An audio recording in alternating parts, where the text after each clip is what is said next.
एक एसडीएम का वकीलों के सामने उठक-बैठक लगाने वाला वीडियो वायरल होने से 36 घंटे के भीतर ही सरकार ने सख्ती से कार्रवाई करते हुए उनका तबादला कर दिया है। मामला वकीलों के विरोध के बाद चर्चा में आया था, जिसके बाद प्रशासन ने यह कदम उठाया है। IT company Tata consultancy service TCS ने बड़ी संख्या में कर्मचारियों की छंटनी का फैसला लिया है, जिससे कंपनी की मुश्किलें बढ़ गई हैं। श्रम मंत्रालय ने इस मामले में संज्ञान लेते हुए कंपनी को समन भेजा है और सफाई मांगी है। उत्तर प्रदेश सरकार में प्रशासनिक फेरबदल करते हुए शशि प्रकाश गोयल को नया मुख्य सचिव नियुक्त किया है। यह फैसला मनोज कुमार सिंह के रिटायरमेंट के बाद लिया गया है। लंबे समय से इस पद पर कार्यरत थे। जम्मू कश्मीर में बन रही जोजिला टनल अब 2028 तक पूरी होने की उम्मीद है। ये एशिया की सबसे लंबी दो तरफा सड़क सुरंग होगी, जो कश्मीर और लद्दाख को हर मौसम में जोड़ने का रास्ता बनाएगी, जिससे सामरिक और नागरिक आवाजाही को बड़ा लाभ होगा।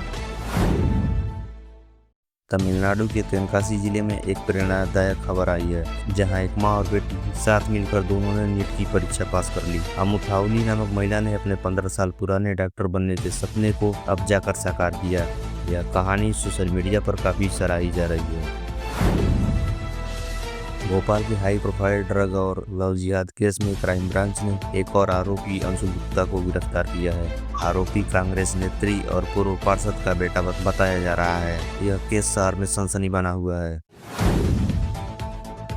डोनाल्ड ट्रंप ने भारत पर जुबानी हमला तेज करते हुए कहा कि उन्हें भारत रूस रिश्तों से कोई फर्क नहीं पड़ता।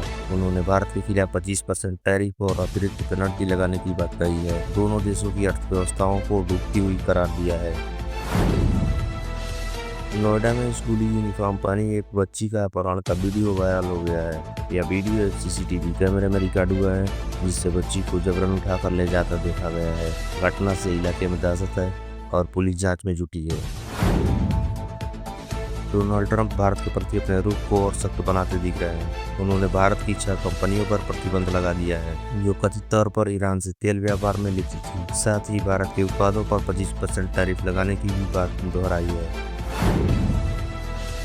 लद्दाख की गलवान घाटी में सेना के वाहन पर भूस्खलन से भारी पत्थर गिरने की घटना में 2 सैन्य अधिकारियों की जान चली गई, जबकि 3 जवान गंभीर रूप से घायल हो गए। यह हादसा बेहद दुर्गम इलाके में हुआ, जिसमें राहत कार्यों में भी बाधा आई। भारतीय मौसम विभाग के अनुसार अनुमान जताया गया है कि मानसून के दूसरे चरण में देश में सामान्य से अधिक वर्षा हो सकती है। इस पूर्वानुमान के चलते कृषि और जल स्रोत प्रबंधन में जुटे क्षेत्रों में तैयारी शुरू हो गई है। एयर इंडिया की एक अंतर्राष्ट्रीय उड़ान को तकनीकी खराबी के चलते रद्द करना पड़ा। लंदन जाने वाली फ्लाइट में उड़ान से पहले तकनीकी समस्या आने के कारण यात्रियों को एयरपोर्ट पर ही वापस भेजना पड़ा। मुंबई की एक विशेष अदालत ने 2008 मालेगांव ब्लास्ट केस में सभी 7 आरोपियों को बरी कर दिया है, जिसमें साध्वी प्रज्ञा ठाकुर, लेफ्टिनेंट कर्नल पुरोहित और मेजर रमेश उपाध्याय जैसे नाम शामिल हैं, जो लंबे समय से इस केस में आरोपी थे।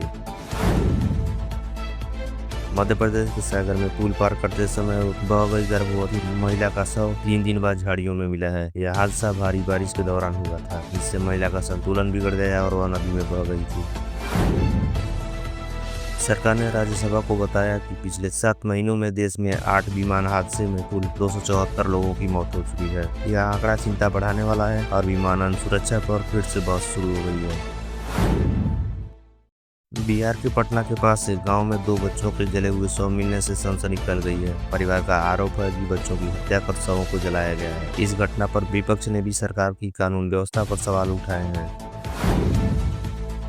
लखनऊ के एक सरकारी अस्पताल में ऑपरेशन टेबल पर गलत मरीज को लिटाने का गंभीर मामला सामने आया है। इस लापरवाही को लेकर 2 डॉक्टरों को तत्काल प्रभाव से निलंबित कर दिया गया है और जांच शुरू कर दी गई है।